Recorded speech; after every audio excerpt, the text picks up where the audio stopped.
नमस्कार, मैं हूं बालकृष्ण फरीदा। आप देख रहे हैं डेली लाइव। आइए शुरुआत करते हैं आज के मुख्य समाचारों से। जिला कलेक्टर व पुलिस अधीक्षक ने किया 629 आरडी में पानी की स्थिति का निरीक्षण। भारतीय जनता पार्टी ने किया प्रेस कॉन्फ्रेंस का आयोजन। नहीं सहेगा राजस्थान महाअभियान बारे दी जानकारी। संगरिया रोड के दुकानदारों ने नाला निर्माण पूरा करने की मांग को लेकर नगर परिषद के खिलाफ की नारेबाजी।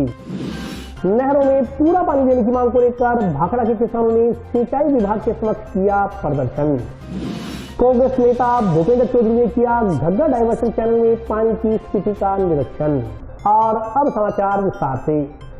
जिला कलेक्टर रुक्मिणी रियार तथा पुलिस अधीक्षक सुधीर चौधरी ने आज टीबी के नजदीक 629 आरडी हेड पर पानी की स्थिति का जायजा लिया।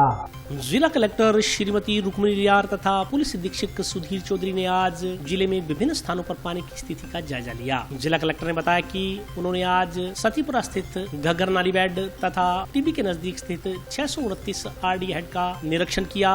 इस दौरान पानी की स्थिति को संतोषजनक पाया। उन्होंने कहा कि फिलहाल नाली बेड में 5000 क्यूसिक पानी चल रहा है। इसके अलावा 17000 क्यूसिक पानी वहाँ से रिलीज हो चुका है। वो धीरे धीरे हनुमानगढ़ जिले में प्रवेश कर रहा है। उन्होंने कहा कि संतोष की बात यह है कि जो 17000 क्यूसिक पानी घग्गर बेड में आ रहा है उसमें से लगभग 2000 क्यूसिक पानी इंदिरा गांधी नहर परियोजना में छोड़ा जा रहा है। उन्होंने कहा कि इससे फायदा ये हुआ है कि अभी नाली बेड और जीडीसी पर प्रेशर बनना शुरू नहीं हुआ है। उन्होंने कहा कि जिला प्रशासन का ये पुरजोर प्रयास रहेगा कि जिले में आने वाले पानी को आईजीएनपी में डाइवर्ट कर दिया जाए ताकि जिले के लो लाइन एरिया पर किसी प्रकार का प्रेशर न पड़े। उन्होंने आमजन से सतर्क रहने और पैनिक न होने का आह्वान किया। उन्होंने कहा कि जिला प्रशासन पूरी तरह मुस्तैद है और हर गतिविधि पर पूरी नजर बनाए हुए है। इस मौके पर सिंचाई विभाग के अधिकारी भी मौजूद रहे। अभी तो हम सखीपुरा पे खड़े हैं। हम ये देखना चाह रहे थे कि नाली बेड में जैसे अब अपना लिमिट 5000 पे भी पानी चल रहा है और पीछे से लगातार क्योंकि पानी बढ़ रहा है तो अभी 17000 क्यूसेक जो है पानी से ज़्यादा हमारे ज़िले में आ रहा है और 20000 क्यूसेक के बाद हम जो है रेड अलर्ट एरिया में रहते हैं। पर अभी जो अच्छी बात है वो ये है कि जो पानी आ रहा है उसमें से 2000 से प्लस क्यूसेक हम आईजीएनपी में डाइवर्ट कर पा रहे हैं करके हमारी अभी नाली बेड पे और जीडीसी पे प्रेशर बनना नहीं शुरू होगा। तो हमारा यही प्रयास रहेगा कि अगले जो 24 घंटे हैं के अंदर हम मैक्सिमम जो वाटर है वो हम आईजीएनपी में डाइवर्ट कर पाएँ ताकि हमारे जो गाँव और हमारे जो शहर का कुछ एरिया लो लाइंग है पर प्रेशर ना आए। आम लोगों से मैं पुनः वही अपील करना चाहूँगी कि प्रशासन पूरी तरह मुस्तैद है, अपना काम कर रहा है। आप प्लीज़ पैनिक ना करें और हम लगातार आपको जो ज़रूरी अपडेट होगी वो अपने माध्यम से आपको देते रहेंगे। भारतीय जनता पार्टी द्वारा मंगलवार को जंक्शन कार्यालय में प्रेस कॉन्फ्रेंस का आयोजन किया गया। प्रेस कॉन्फ्रेंस में नहीं सहेगा राजस्थान महाअभियान के तहत आयोजित किए जाने वाले कार्यक्रमों के बारे में जानकारी दी गई। राजस्थान में कांग्रेस सरकार के मिशन रिपीट को रोकने के लिए भाजपा ने कमर कस ली है। राजस्थान में लगातार बढ़ रहे अपराधों सहित कई मुद्दों को लेकर भाजपा ने प्रदेश सरकार के खिलाफ महाअभियान शुरू किया है। चुनावी साल में भाजपा के राष्ट्रीय अध्यक्ष जेपी नड्डा 2 दिन पहले जयपुर में प्रदेश सरकार के खिलाफ नहीं सहेगा राजस्थान आंदोलन के नाम से इस महाअभियान का आगाज कर चुके हैं। 1 अगस्त को जयपुर में बड़े प्रदर्शन के साथ इस अभियान का समापन होगा। खुलेआम हो रहे भ्रष्टाचार, महिलाओं पर हो रहे अत्याचार, पेपर लीक के जरिए युवाओं के साथ हो रहे धोखे कर्ज के बोझ तले दबे किसानों की जमीनें कुर्क होने जैसे मुद्दों को लेकर नहीं सहेगा राजस्थान अभियान चलाया जा रहा है। इस संदर्भ में मंगलवार को जंक्शन स्थित भाजपा जिला कार्यालय में प्रेस कॉन्फ्रेंस का आयोजन किया गया। प्रेस कॉन्फ्रेंस को भाजपा के प्रदेश महामंत्री जगबीर छाबा ने संबोधित किया। उन्होंने कहा कि राज्य सरकार हिंदू विरोधी सरकार है। गहलोत सरकार तुष्टीकरण की नीति अपना रही है। वर्तमान में राजस्थान सरकार की हालत बड़ी दयनीय है। सरकार नाम की कोई चीज नहीं रह गई है। राज्य सरकार रोजाना अपने ही रिकॉर्ड तोड़ने में लगी हुई है। प्रदेश सरकार में भ्रष्टाचार का बोलबाला है। कोई ऐसा विभाग नहीं है जहाँ बिना रिश्वत के काम होता हो। अब तक हुए 17 के 17 सरकारी पेपर लीक हो चुके हैं। योजनाबद्ध तरीके से पेपर लीक हो रहे हैं। आदिवासी अत्याचारों के मामले में भी राजस्थान प्रदेश शीर्ष 3 राज्यों में शामिल है। दलितों पर 3 गुना अपराध बढ़े हैं। सांप्रदायिक दंगे करवाए जा रहे हैं। अतिवृष्टि आपदा के मामलों में भी सरकार ने प्रभावितों के साथ भेदभाव किया। उन्होंने कहा कि किसी को मुआवजा तो किसी को मात्र सांत्वना मिली है। राजस्थान सरकार पर वर्तमान में 5 लाख करोड़ रुपए का कर्ज है। राजस्थान की जनता त्रस्त हो चुकी है। आगामी विधानसभा चुनाव में जनता गहलोत सरकार को विदाई देने का काम करेगी। उन्होंने कहा कि घग्गर बहाव क्षेत्र में बाढ़ के खतरे व पानी की समस्या को लेकर भाजपा संवेदनशील है। 24 घंटे यहाँ की जनता के साथ बैठकर कार्य किया जाएगा। पूर्व मंत्री डॉक्टर राम प्रताप दिन रात घग्गर बहाव क्षेत्र का दौरा कर रहे हैं। भाजपा की ओर से हेल्पलाइन नंबर भी जारी किया गया है। प्रेस कॉन्फ्रेंस में प्रदेश मंत्री वासुदेव चावला ने बताया कि भाजपा के राष्ट्रीय अध्यक्ष ने 2 दिन पहले जयपुर में नहीं सहेगा राजस्थान कैंपेनिंग शुरू की थी। यह कैंपेनिंग पूरे राजस्थान में अब 1 अगस्त तक चलेगी। कैंपेनिंग के समापन से पूर्व इस सरकार की ओर से किए गए कार्यों के खिलाफ FIR दर्ज करवाने के लिए हर विधानसभा क्षेत्र में FIR कैंप भी लगाए जाएंगे। लोगों में जन जागरण के लिए बाइक रैली निकाली जाएगी। कई अन्य कार्यक्रम भी होंगे। इसके अलावा 1 अगस्त को पूरे राजस्थान से 20,000 बसों के माध्यम से करीब 10 लाख लोग जयपुर में एकत्रित होकर इस सरकार को विदाई देने का शंखनाद करेंगे। प्रेस कॉन्फ्रेंस में बोलते हुए पूर्व मंत्री डॉक्टर रामप्रताप ने कहा कि बाढ़ को लेकर स्थिति भयावह है। लगातार पानी का स्तर बढ़ रहा है। O2 हेड के गेज से ऊपर पानी प्रवाहित हो रहा है। बाढ़ की स्थिति न पैदा हो, इसके लिए प्रशासन का सहयोग जरूरी है। यह समय किसी को दोषारोपण करने का नहीं, सभी मिलकर सहयोग करेंगे तभी इस स्थिति से पार पाई जा सकेगी। उन्होंने कहा कि आगामी 2-3 दिन क्षेत्र के लिए बड़े चुनौती भरे हैं। प्रेस कॉन्फ्रेंस में जिलाध्यक्ष बलबीर बिश्नोई, नगर परिषद के पूर्व सभापति राजकुमार हिसारिया, विकास गुप्ता सहित अन्य लोग उपस्थित रहे। वर्तमान समय में राजस्थान सरकार की जो हालत है बहुत ही दयनीय है। सरकार नाम की कोई चीज नहीं है। राज्य सरकार अपने एक न एक नित्य में खुद के रिकॉर्ड तोड़ने में लगी हुई है। आज राजस्थान के अंदर जो भ्रष्टाचार का बोलबाला है, हर टेबल पे भ्रष्टाचार हो। ऐसा कोई स्थान नहीं है जहां बिना भ्रष्टाचार के, बिना रिश्वत के कोई काम होने वाला हो। जहां से सरकार चलती है, जो सचिवालय है, उस सचिवालय के अंदर करोड़ों रुपए मिलना, और रुपये तो अलग बात है, वहाँ इतना ढेर सारा सोना मिलना कि लोग सोचने को मजबूर हो गए ये सचिवालय है या सोने का कोई गठ। युवाओं के बारे में भी अपन जितनी भी बात करें वो कम है। जितने पेपर हो रहे हैं, लगभग 17 पेपर हुए हैं, 17 के 17 उन्होंने लीक किए हैं। और लीक करने का भी बहुत बिजनेस करता है आदमी, फरके से करता है, ढंग से करता है, योजनाबद्ध करता है। उसी योजना के अनुसार उन्होंने पेपर को लीक किया ना, तो बहुत बढ़िया फर्स्ट क्लास व्यवस्थित किया है। किसको कहाँ पेपर देना है, किसको कहाँ मैनेज करना है, कौन पैसा इकट्ठा करेगा, किसके पास कितना पैसा पहुंचेगा, बहुत शानदार मेनू बना के उन्होंने सारा कार्य किया है। तो ये रिकॉर्ड तो इतने अच्छे बना रहे हैं, कभी किसी से टूटने वाले नहीं। महिला अत्याचार के बारे में भी निवेदन करूंगा कि जो आज राज्य स्थिति है राजस्थान की, और सारे मतलब भारत में सबसे टॉप नंबर चल रहा है मामला।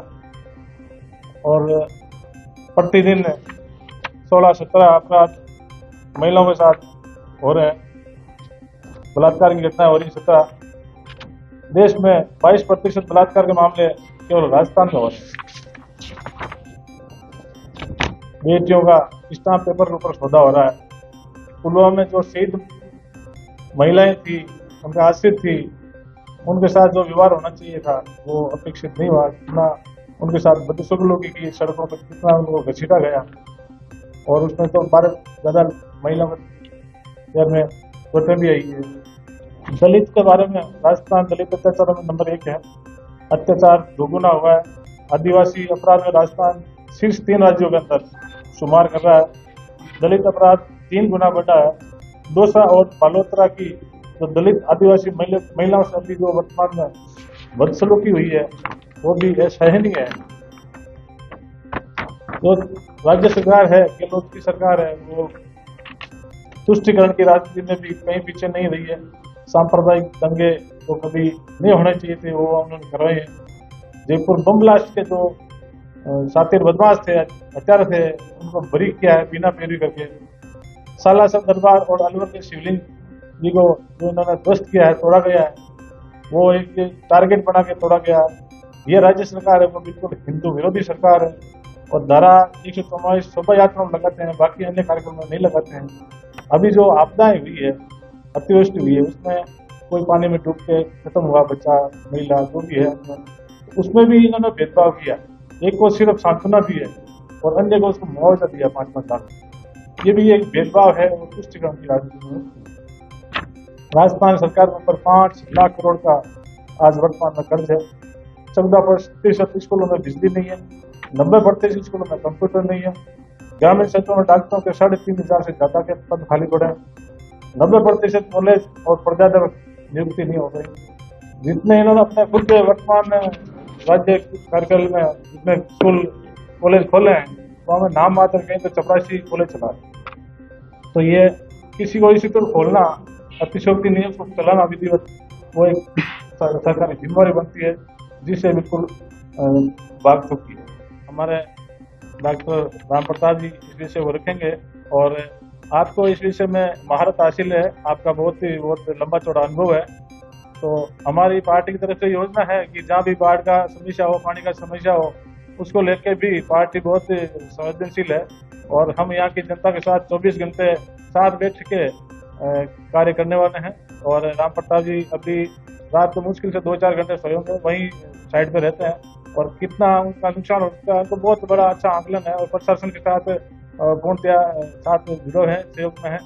नड्डा जी ने जयपुर में 2 दिन पूर्व नहीं सहेगा राजस्थान कैंपेनिंग शुरू की। पूरे राजस्थान में ये 1 अगस्त तक कैंपेनिंग चलेगी। जिस प्रकार आकंठ भ्रष्टाचार में गहलोत सरकार डूबी है, हर प्रकार में ये सरकार फेल है। गहलोत, अशोक गहलोत जो अपने आप को जादूगर कहते हैं, पूरे राजस्थान में अपना काला जादू चलाने का वो प्रयत्न कर रहे हैं। आप सबने देखा इनके मुखिया राहुल गांधी जी ने सरकार आने से पूर्व 2018 की एक चुनावी सभा में कहा था 10 तक की गिनती गिनकर कि हमारी सरकार आई तो 10 दिन में हम किसानों का संपूर्ण कर्जा माफ कर देंगे। और आज तक किसानों का कर्जा माफ नहीं हुआ और किसानों को आत्महत्या करने पर और अपनी जमीन नीलाम होते हुए देखने के अलावा कोई चारा नहीं बचा। इसी प्रकार उन्होंने युवाओं के लिए भी कहा था कि हमारी सरकार आई तो हम युवाओं को बेरोजगार भत्ता देंगे। मेरा ये सोचना है, और सोचना भी क्या, ये तो आंकड़ों का खेल है पूरे का पूरा। राजस्थान में उन्होंने किसी भी बेरोजगार को भत्ता दिया होगा तो मेरे हिसाब से ऊंट के मुंह में जीरे समाने के समान दिया होगा। इन्होंने ताबड़तोड़ कॉलेजों की घोषणाएं की, जबकि 2018 से लेके आज तक किसी भी महाविद्यालय में स्थायी प्राचार्य नहीं है, डीपीसी नहीं कर पाए। सरकारी कॉलेज जितने भी है वो छोटे कर्मचारियों के से जो प्रोफेसर भी नहीं है, बाबुओं के भरोसे ये कॉलेज चलाने का काम कर रहे हैं। पूरी की पूरी सरकार, आपने देखा होगा कि स्कूलें खोलने की घोषणाएं की, लेकिन स्कूलों में भी अध्यापक नहीं है। महात्मा गांधी के नाम पर, महात्मा गांधी इंग्लिश मीडियम के नाम पर भी स्कूलें खोलने की घोषणा की, लेकिन वहां न एडमिशन है, ना बच्चे हैं, न स्टाफ है। दूसरी तरफ जिस प्रकार राजस्थान में एक अनोखा रिकॉर्ड बना, राजस्थान की जो अस्मिता को मिट्टी में मिलाने का काम किया, पूरे देश में आज तक कितने पेपर लीक, जो इस मामले में बिहार का नाम लिया जाता था, जितना बिहार से जिस प्रकार के पेपर लीक, परीक्षाओं में धांधली ऐसा होता था, आज राजस्थान में ये स्थिति हो गई कि कोई भी ऐसी परीक्षा नहीं जो अछूती है। आरपीएससी एक प्रतिष्ठित संस्था हुआ करती थी, आरपीएससी के सदस्य, आरपीएससी के कर्मचारीगण मिलकर पेपर आउट करवा रहे हैं। पेपरों की रेट तय है कि ये पेपर इतने का मिलेगा, ये पेपर इतने का मिलेगा। दलित उत्पीड़न जो में भी राजस्थान को आपने आंकड़ों के हिसाब से देख लीजिए, पूरे देश में दलित उत्पीड़न में भी अपना राजस्थान 1 नंबर पे चला गया। आज माननीय जेपी नड्डा जी ने, हमारे राष्ट्रीय अध्यक्ष जी ने जो कैंपेनिंग लॉन्च की है, 1 अगस्त को हम उस कैंपेनिंग का समापन करेंगे। उससे पूर्व हर विधानसभा में एक एफआईआर कैंप भी लगाया जाएगा कि कार्यकर्ता और आम आदमी इस सरकार के खिलाफ, जो सरकार ने जो काम किए उनके खिलाफ एफआईआर दर्ज कराने के लिए भी हमारे कैंप लगेंगे। लोगों में जन जागरण के लिए भी बाइक रैली होंगी और अन्य कार्यक्रम भी विधानसभा क्षेत्र में हर जगह कार्यक्रम होंगे। दूसरा, 1 अगस्त को पूरे राजस्थान से 20,000 बसों के माध्यम से लगभग 10 लाख लोग राजस्थान में इकट्ठे होंगे। इस सरकार को गिराने का, इस सरकार को इस राजस्थान से विदाई देने का शंखनाद करेंगे। बाढ़ की स्थिति है वो बहुत ही भयावह है और लगातार पानी का स्तर बढ़ रहा है, पीछे से पानी भी बढ़ रहा है। और आखिरी बात यह है कि जो ओटू के बारे में आप सब लोग परिचित हो, उसके जो गेज का हाईएस्ट लेवल ओटू उससे 0.2 कई दफा अपने अखबारों से उनसे जो जानकारी मिलती है उस हिसाब से देखते हैं कि पानी कम हो गया, पीछे ओटू से पीछे टूट गया और हो गया। लेकिन मैं आम जनता को इस बात के लिए आगाह करना चाहता हूँ कि जो पानी टूटने के बाद में निकलता है वो वापस उसी में बेड में आए, बेड में आने के बाद में वो अपने यहाँ पहुंचेगा। आज की तारीख में मेरा सभी से एक ही आग्रह है कि निश्चिंत होकर के नहीं बैठें, प्रशासन का उनका सहयोग पूरा करें। ये हमारे लिए 2-3 दिन है वो काफी खतरनाक है। भारी मात्रा का कारण हो गया ना कि ओटू से अपस्ट्रीम में एक सब्जूतपुर जगह है जहाँ पर 2-3 ड्रेन आकर के मिलता है। अपने गेज O2 की देखते हैं, सदुलपुर के पास में भी काफी पानी, उसकी जो स्थिति अपने हरियाणा वाली है वो अल्टीमेटली 3-4 दिन में आकर के अपने को पूरा ये अफेक्ट देती है। तो भी 1-2 दिन हो गए, ये 1-2 दिन 3 दिन ये हमारे लिए बहुत खतरनाक है। इसमें चाहे आम किसान हो, जनता हो, सभी मिलकर के सहयोग करेंगे तभी इससे पार पाएंगे। देखिए जो डिजाइन इसकी कैपेसिटी थी या इसकी चौड़ाई थी, क्योंकि 95 के बाद में पानी आया नहीं, उसका एनक्रोचमेंट था। जितनी विड्थ थी, चौड़ाई थी, उससे कई जगह पर प्राइवेट बंदे बढ़ने के बाद में बहुत छोटा हो, तो वो हमारे लिए सभी के लिए समस्या का सबब है। उसमें प्रशासन भी अपनी तरफ से प्रयास कर रहा है और हमारे साथी हैं, पार्टी के लोग हैं, दूसरे लोगों को भी अपनी तरफ से प्रयास कर रहे हैं, लगातार इसकी वॉचिंग कर रहे हैं। देखिए ये आज की तारीख में जो स्थिति है, एक इमरजेंसी को अपने क्रॉस करें किसी तरीके से, ये हालात नहीं हुए हैं। हरियाणा अपनी तरफ से क्या करता है क्या नहीं करता, हम तो यहाँ तक मैं नहीं कहना चाहूँगा, नहीं कहना चाहिए मुझे, लेकिन जो परेशानी आ रही है वो तो आ ही रही है। कई दफा हमें गेज भी सही नहीं मिलती। अगर ये पता चल जाए भी इतना पानी आ रहा है तो उस हिसाब से आदमी और ज्यादा अलर्ट होगा। तो बहुत सी चीजें जिन पर विश्वास करना या नहीं करना, दोनों चीज डिपेंड। IGNP में जो डिजाइन आपके गेट है वो तो 9-10 हज़ार क्यूसेक चल सकता है, लेकिन क्योंकि जब 95 के बाद में डिजाइन करके गेट बनाए गए थे, उसके बाद में अब किसी को दोषारोपण करने से तो कोई फायदा नहीं। लेकिन ये कड़वी सच्चाई है कि उन गेट्स को कभी संभाला ही नहीं गया, न उनकी ग्रीसिंग की न कोई और किया गया। तो वो जाम थे और 4-5 दिन की मशक्कत के बाद में इन्होंने शुरू किया है। और वो 2 या 3 गेट खुले हैं तो उसमें कितना पानी निकलता है वो उसके लेवल के ऊपर, पानी का पीछे पानी जब लेवल बढ़ेगा तभी आएगा।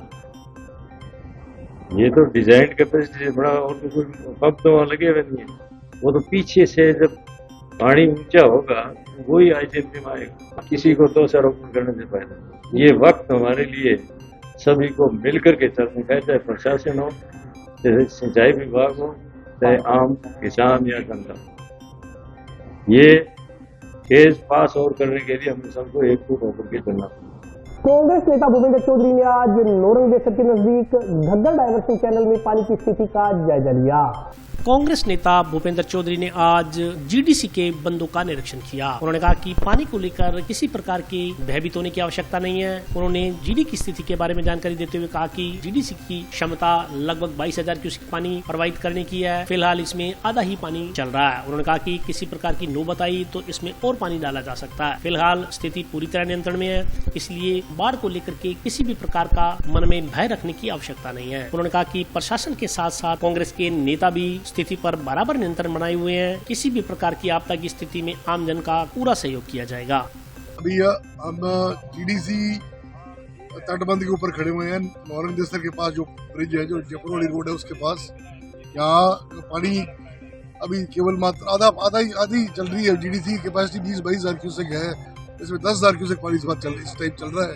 तो कोई जो दिक्कत या डर की बात नहीं है। प्रशासन चाक चौबंद है, सभी माकूल व्यवस्था की हुई है। इसमें अभी 10-12 हज़ार क्यूसेक पानी अपने और ले सकते हैं अगर एक्स्ट्रा पानी आता है पीछे से। तो मैं यही कहना चाहूँगा सभी से कि कोई चिंता ना करे, चाक चौबंद रहे, ध्यान रखें, चौकस रहे और जो प्रशासन आपको मार्गदर्शन देता है उसकी पालना जरूर करें। बिल्कुल ये बात सही है, पानी बढ़ा है कल से ही बढ़ा है पानी आज नाली बेड में, और GDC में भी कल से ज़्यादा है पानी आज।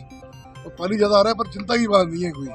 अपने कितना भी पानी आ जाए उसका अपने टूटने नहीं देंगे बंदे। ये सभी लगे हुए हैं टटके, और मेरे को पूरी उम्मीद है कि ऐसी कोई बाढ़ की या ऐसी कोई स्थिति अपने उस पर नहीं होगी। और खाली वो एहतियातन जरूरी है। एकदम अगर कोई मवेशी को कैसे एकदम लेके जाया नहीं जा सकता कहीं भी, और एकदम अचानक तो ये पहले एहतियातन ही है। सभी को चेतावनी इसलिए दी गई है कि वो अपने जो मवेशी है और जो चीज़ें लेके जा सकते हैं अन्य जगह वो ले जाए, ताकि कोई जान माल का नुकसान ना हो। जंक्शन में संगरिया रोड पर निर्माणाधीन नाले का निर्माण कार्य दुकानदारों के लिए परेशानी का सबब बना हुआ है। दुकानदारों ने नगर परिषद के खिलाफ नारेबाजी कर अधूरे कार्य को शीघ्र पूरा करवाने की मांग की है। जंक्शन में संगरिया रोड पर सब्जी मंडी के पास निर्माणाधीन नाला का निर्माण कार्य आसपास के दुकानदारों के लिए परेशानी का सबब बना हुआ है। पहले तो नाला निर्माण के लिए किए गए गहरे गड्ढों के कारण दुकानदारों की ग्राहकी प्रभावित हुई। अब पिछले एक सप्ताह से निर्माण कार्य बंद होने से दुकानदार परेशान है। नाराज दुकानदारों ने मंगलवार को नगर परिषद के खिलाफ नारेबाजी कर विरोध दर्ज करवाया। दुकानदारों ने बताया कि करीब 1.5 माह पहले नाला का निर्माण कार्य शुरू किया गया था, जो अभी तक अधरजूल में लटक रहा है। बारिश के मौसम में नाला का निर्माण कार्य शुरू करने से हालात बिगड़ रहे हैं, क्योंकि बरसाती पानी की निकासी न होने के कारण सड़कों पर व दुकानों के इर्द गिर्द सारी गंदगी पसर चुकी है। इससे ग्राहकी प्रभावित हो रही है। सब्जी मंडी के साथ लगती गुरुद्वारा गली का रास्ता भी बंद होने से ग्राहकों को दिक्कतों का सामना करना पड़ रहा है। इस गली में बनी हुई नालियां बारिश के पानी से ओवरफ्लो हो जाती हैं और पानी सड़कों पर पसर जाता है। यहाँ से गुजरते समय कई लोग निर्माणाधीन नाला में गिरकर घायल भी हो चुके हैं। निराश्रित पशुओं के भी गिरने का अंदेशा बना रहता है। उन्होंने बताया कि गुरुद्वारा गली में सब्जी की रेडियां लगने से भी आवागमन बाधित हो रहा है। उन्होंने शीघ्र ही नाला निर्माण कार्य पूर्ण करवा समस्या से निजात दिलवाने की मांग की है। यहाँ पर अभी इस तरीके से अभी नाला बन रहा है और उस कारण से काम रुका हुआ है और पानी की व्यवस्था सही नहीं है। पानी बाहर आया था नालियों से और ग्राहकों के आने में और जाने में समस्या क्रिएट होती है और ना तो कोई साधन आ पा रहा है अभी अंदर, ना ही जा पा रहा है। कस्टमर तो आ ही नहीं पाते ना। 2-3 जने तो गिर भी चुके हैं इस नाले के अंदर। कई बार पशु भी गिर जाता है, कोई और समस्या तो है ही। पर ये 3-4 दिन तो हो ही गए। सुबह मॉर्निंग में पानी आ जाता है, फिर उसको नालियों के अंदर करते हैं, वापस बाहर निकल जाता है। नहीं, अभी तक तो कोई नहीं आया है। बस ये साफ सफाई कराई जाए और जल्द से जल्द नाला बनाया जाए और नाला जल्दी बनेगा तो आवागमन भी चलेगा, साधन भी चलेंगे और मार्केट में काम भी बढ़ेगा। प्रत्येक दिन ये सब्जी मंडी में हमें मतलब नालियों से पानी बाहर आ जाता है। इससे हमें बहुत समस्या मतलब उत्पन्न हो रही है और एक सामने ही हमारे ये नाला बन रहा है जो कि काफी दिन से बंद पड़ा हुआ है। इसके चलते हुए अंदर कस्टमर नहीं आ पाता और हमें बहुत परेशानी मतलब डेली बाय डेली परेशानी होनी पड़ती है इससे। और सब्जी मंडी में प्रत्येक दिन एक कचरे की समस्या बहुत ज्यादा है, हमें इससे बहुत दिक्कत महसूस होती है। कृपया कर इसे किया जाए भैया। वो तो स्पेस की तो आए दिन ही इसकी तो प्रॉब्लम रहती है जी। रेडियो की बहुत समस्या के बीच में आ जाती हैं तो ना तो कोई यातायात का साधन अंदर आ पाता है, इससे कस्टमर भी नहीं अंदर आ पाता। इससे परेशानी तो बहुत मतलब महसूस होती है भैया अंदर आने के लिए। पानी भैया ये लगभग जब से नाला शुरू हुआ तभी से प्रॉब्लम फेस करनी पड़ रही है भैया। नालियों से डेली ही पानी आ जाता है तो मतलब गाड़ी को बुला के खुद ब खुद ही सफाई करवानी पड़ती है। इसकी बहुत दिक्कत महसूस हो रही है। अभी भी देखोगे आप नालियों से पानी बाहर आ रहा है भैया। भाखड़ा क्षेत्र के किसानों ने भाखड़ा में पूरा पानी देने की मांग को लेकर सिंचाई विभाग के समक्ष प्रदर्शन कर धरना दिया। जहां एक और बाढ़ का पानी अपना रौद्र रूप दिखा रहा है। बाढ़ के पानी को किस तरह से खपाया जाए, जिला प्रशासन इस मगजमारी में लगा हुआ है। वहीं दूसरी तरफ भाखड़ा के किसान पानी की मांग को लेकर आंदोलन की चेतावनी दे रहे हैं। सिंचाई विभाग के समक्ष पहुंचे किसानों ने आज सिंचाई विभाग के खिलाफ नारेबाजी की और सिंचाई विभाग पर लापरवाही बरतने का आरोप लगाते हुए भाखड़ा की नहरों में पूरा पानी देने की मांग की। किसानों ने कहा कि कुछ रोज पूर्व किसानों और सिंचाई अधिकारियों के बीच वार्ता हुई थी और वार्ता में भाखड़ा की नहरों में 1200 क्यूसिक पानी चलाए जाने पर सहमति बनी थी, लेकिन अब मात्र 500-600 क्यूसिक ही पानी नहर में चलाया जा रहा है। इससे किसानों को परेशानियों का सामना करना पड़ रहा है। किसानों की फसलें सूख रही हैं। उन्होंने कहा कि जब तक भाखड़ा की नहरों में पूरा पानी नहीं चलाया जाता उनका आंदोलन जारी रहेगा। हमने आज सुबह कल हमें पता लगा कि भाखड़ा में नहरों में पानी कम हो गया। हम कल शाम को यहाँ पे थे, हमें पूरा भरोसा दिया गया कि 1200 पानी चलेगा।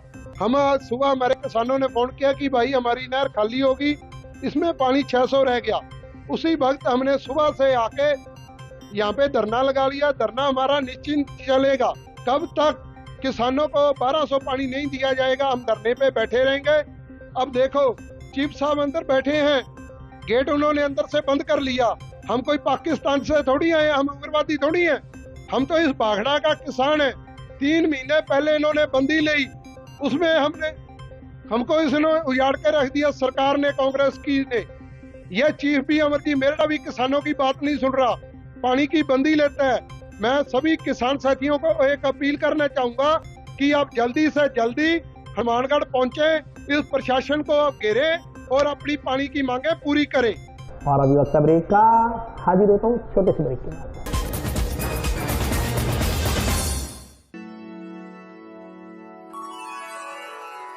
यूं तो कई बार मुझे हंसते देखा है, पर ये हंसी कुछ और है। ये गहना मुझ पर जचता है, पर ये महज एक गहना नहीं,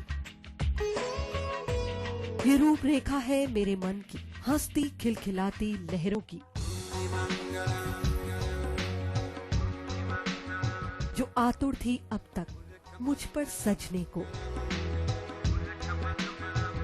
इसलिए ये गहना ही मेरा सच्चा श्रृंगार है, श्रृंगार है, श्रृंगार है।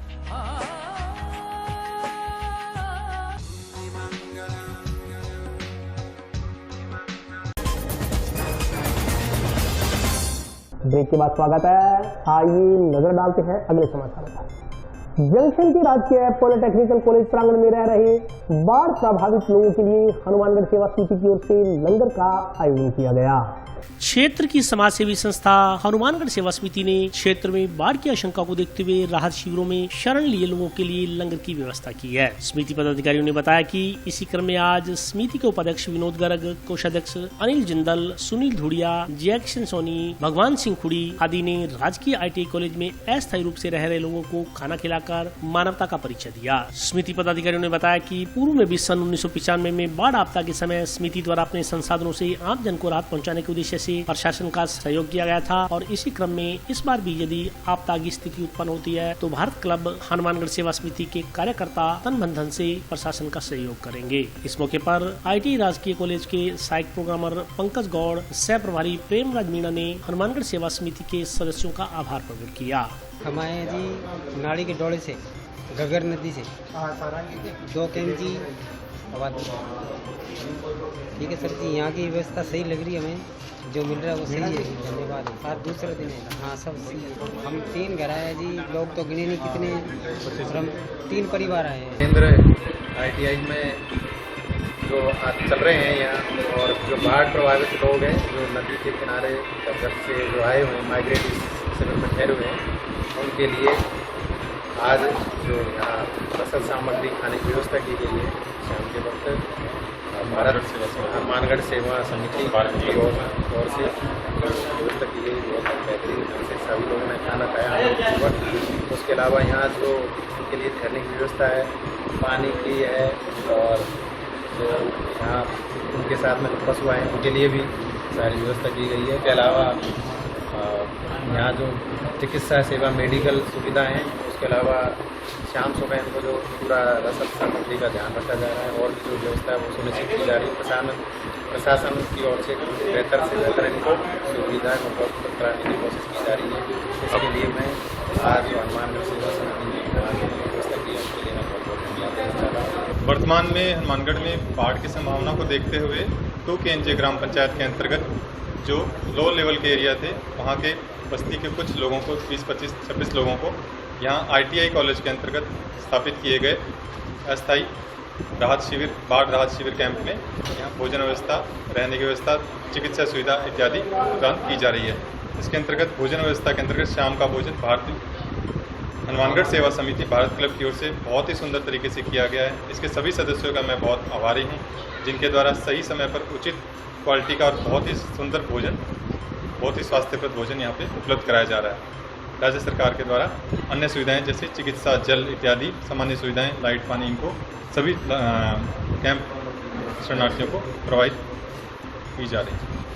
गांव नौरंगदेसर स्थित राजकीय बालिका उच्च माध्यमिक विद्यालय में भामाशाह सुरेंद्र बिडासरा ने अपने पिता स्वर्गीय लालचंद बिडासरा की स्मृति में वाटर कूलर की स्थापना करवाई। टाउन के नजदीक गांव नौरंगदेसर में आज भामाशाह सुरेंद्र बिडासरा ने अपने पिता स्वर्गीय लालचंद बिडासरा की याद में एक वाटर कूलर गांव के राजकीय बालिका उच्च माध्यमिक विद्यालय में भेंट किया। कार्यक्रम के मुख्य अतिथि कांग्रेस नेता भूपेंद्र चौधरी, पूर्व सरपंच चेतराम खिचर थे। कार्यक्रम की अध्यक्षता सुरेंद्र बिडासरा ने की। इस मौके पर स्कूल स्टाफ ने आए हुए अतिथियों का माला व राजस्थानी साफा पहनाकर स्वागत किया। अतिथियों द्वारा माँ सरस्वती के चित्र के समक्ष दीप प्रज्वलित कर कार्यक्रम कार्यक्रम का आगाज किया गया। कार्यक्रम में विचार व्यक्त करते हुए भामाशाह सुरेंद्र बिडासरा ने कहा कि जब वे 26 जनवरी 1923 को स्कूल में आए तो स्कूल स्टाफ ने उन्हें अवगत करवाया कि बच्चों के पीने के पानी की समस्या बनी हुई है। उसी समय मैंने एक वाटर कूलर देने की घोषणा की, जिसको मैंने आज अपने पिता की स्मृति में इस मौके पर स्कूल में स्थापित करवाया। सुरेंद्र बिडासरा ने कहा कि भविष्य में भी बच्चों के अध्ययन में किसी भी प्रकार के सहयोग की आवश्यकता होगी तो वे सहयोग करके उन्हें खुशी मिलेगी। कार्यक्रम में विचार व्यक्त करते हुए कांग्रेस नेता भूपेंद्र चौधरी ने सुरेंद्र बिडासरा परिवार की सराहना करते हुए कहा कि धन तो बहुत लोगों के पास होता है, लेकिन दान देने की इच्छा शक्ति कुछ ही लोगों में होती है। इसलिए सुरेंद्र बिडासरा परिवार ने स्कूल के प्रति जो दरियादिली दिखाई है वह वाकई सराहनीय है। कार्यक्रम में शाला स्टाफ द्वारा भामाशाह सुरेंद्र बिडासरा का माला पहनाकर व शाल उड़ाकर सम्मान किया गया। कार्यक्रम में जयदेव बिडासरा, प्रधानाचार्य रोहित कुक्कड़, एडवोकेट नरेंद्र बिडासरा, पाला सिंह सरा, हरदम सिंह, बलवंत बिडासरा, वेद प्रकाश बेनीवाल, प्रकाश चाहर, सुरेंद्र भूकर, विनोद बिडासरा, इंद्राज जाखड़, विनोद टिंडारिया सहित अन्य लोग उपस्थित रहे। स्कूल के अंदर फिलांथ्रोपी एजुकेशन भावना फिलांथ्रोपी की भावना है मन में बहुत ही काबिल तारीफ है, शानदार है। वो सारा अपना लाभ मिलना है और मैम को भी मैं धन्यवाद करना चाहूंगा। मैम भी 5,000 रुपया कॉन्ट्रीब्यूट करें सुरक्षा खातर, हमारी बहुत बड़ी बात है। और मैं वो विद्यालय स्टाफ है जो बड़ी इच्छा है विद्यालय को वो करनी, वो कमरा बनानी, स्टाफ की कमी पूरी करनी, सारी एक बात दर्शावा है कि सारा वो एक इच्छा है कि विद्यालय आदर्श विद्यालय बने, बच्चा बढ़िया पढ़े। और जैसा कि रिजल्ट की बात है, रिजल्ट कोई बात नहीं, केवल बच्चे को पढ़ने के बाद सारी जिम्मेदारी स्टाफ नहीं बनती इसका, केवल बच्चे ही लापरवाह हो जाए। कोविड कोरोना की वजह भी हो रहा, कहीं थोड़ा बीच में गैप आ गया पढ़ाई में, उसकी वजह भी उसके बाद कोई खास बात हो रही। मैंने पूरी उम्मीद अभी आगा रिजल्ट आने स्कूल को शानदार रहे हो। और कमरा ये साहब का प्रॉमिस कर रहा है, कमरा तो मैं लिख के दे दिया है, उसके बाद सैंक्शन वगैरह निकालने में टाइम आगे मेरे ख्याल में, और कोई दिक्कत नहीं होगी, जल्दी कमरा भी बन जाएगा। आगे भी ये पढ़ाती का कोई कमी को नहीं। मैं गवर्नमेंट ऑफ इंडिया, अब आपने इंडिया को गरीब कंट्री बन रही है, इंडिया एक रिच कंट्री हो गया। Government girls senior secondary school नॉर्मलेसर में मैंने अपने पिता की पुण्य स्मृति में वाटर कूलर नेट हीटर बच्चियों के लिए भेंट किया है, जिसके उद्घाटन के लिए भाई भूपेंद्र चौधरी और अन्य गणमान्य व्यक्ति यहाँ पधारे हुए हैं। 100 लीटर साला स्टाफ और जो यहाँ SMC थी उनके प्रेरणा से मानव उत्थान सेवा समिति द्वारा आज स्वर्गीय अशोक कुमार डोगरा की स्मृति में पौधारोपण किया गया। मानव उत्थान सेवा समिति द्वारा आज जोड़किया फाटक के नजदीक बने डिवाइडर के मध्य पौधारोपण किया गया। मानव उत्थान सेवा समिति सदस्यों ने बताया कि आज का पौधारोपण स्वर्गीय अशोक कुमार डोगरा की स्मृति में किया गया। इस दौरान अमलतास व नीम प्रजाति के 25 पौधे ट्री गार्ड सहित लगाए गए। उन्होंने बताया कि हनुमानगढ़ की पूर्व जिला पुलिस अधीक्षक श्रीमती राशि डोगरा द्वारा अपने पिता की याद में 25 ट्री गार्ड का सहयोग किया गया है। इस मौके पर रविंद्र सिंह शेखावत, प्रेमलतापुरी, रमनदीप कौर, जगदीश सिराव, सुरेंद्र सैनी, लोकराज शर्मा, अशोक कुमार गांधी, सुधीर पुनिया, राजेंद्र सिंह सेंगर, रमेश शाक्या सहित अन्य लोग उपस्थित रहे। मानव उत्थान सेवा समिति के द्वारा पौधारोपण किया जा रहा है, जिससे शहर को हरा भरा रखने में सहयोग दिया जा रहा है। बहुत ही सराहनीय कार्य है, बहुत अच्छा। आज मानव उत्थान सेवा समिति के द्वारा स्वर्गीय श्री अशोक कुमार जी डोगरा की स्मृति में 25 पौधे में ट्री गार्ड लगाए गए। मुख्य अतिथि से रविंद्र सिंह शेखावत, अतिरिक्त पुलिस अधीक्षक ACP, स्वास्थ्य निरीक्षक व सफाई निरीक्षक, समस्त नगर परिषद व समस्त मानव उत्थान सेवा समिति। गांव पंडितवाली निवासी एक व्यक्ति द्वारा अपने बेटा बेटी के साथ जहरीला पदार्थ खाने की घटना संज्ञान में आने के बाद आज बाल कल्याण समिति से बच्चों के स्वास्थ्य बारे जानकारी ली।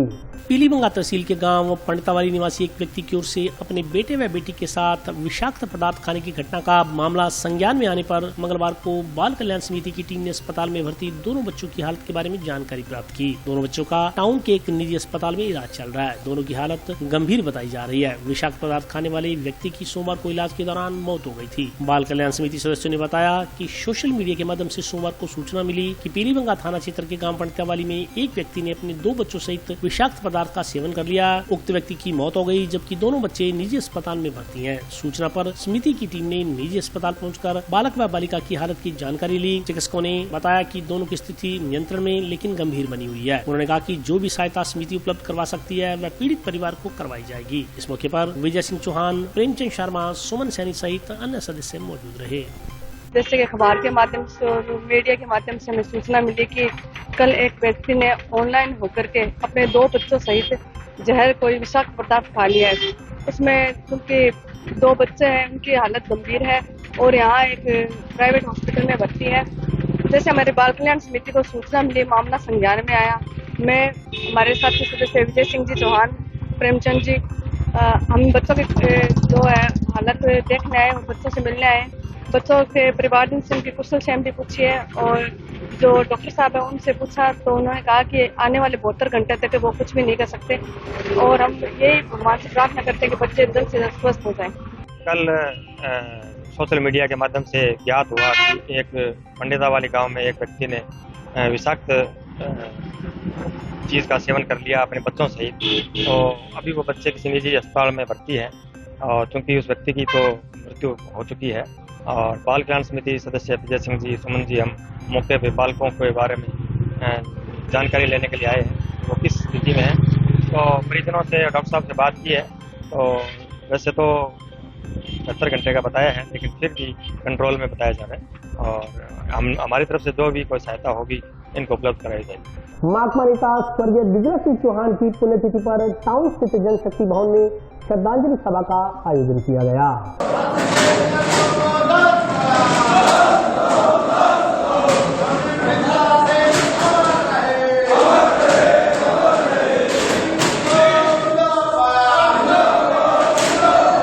मार्क्सवादी कम्युनिस्ट पार्टी के दिवंगत नेता कॉमरेड बिजला सिंह की पुण्यतिथि पर टाउन स्थित जनशक्ति भवन में श्रद्धांजलि सभा का आयोजन किया गया। इस मौके पर विचार व्यक्त करते हुए वक्ताओं ने कॉमरेड बिजला सिंह को जुझारू और इलाके के लिए संघर्ष करने वाला नेता बताया। वक्ताओं ने कहा कि कॉमरेड बिजला सिंह का मार्क्सवादी कम्युनिस्ट पार्टी को मजबूत बनाने में अहम योगदान था। उन्होंने कहा कि कॉमरेड बिजला सिंह चौहान आजीवन आमजन के लिए संघर्ष करते रहे। उन्होंने कहा कि क्षेत्र में जितने भी आंदोलन हुए कॉमरेड बिजला सिंह चौहान ने उसमें बढ़ चढ़ कर हिस्सा लिया और पुलिस के अत्याचारों को भी सहन किया। वक्ताओं ने कॉमरेड बिजला सिंह के दिखाए मार्ग पर चलकर पार्टी को मजबूत करने तथा आमजन के लिए संघर्ष करने का आह्वान किया। कार्यक्रम में कॉमरेड रामेश्वर वर्मा, रघुवीर वर्मा, मलकी सिंह, बहादुर सिंह चौहान, आत्मा सिंह, VS पेंटर सहित अन्य लोग उपस्थित रहे।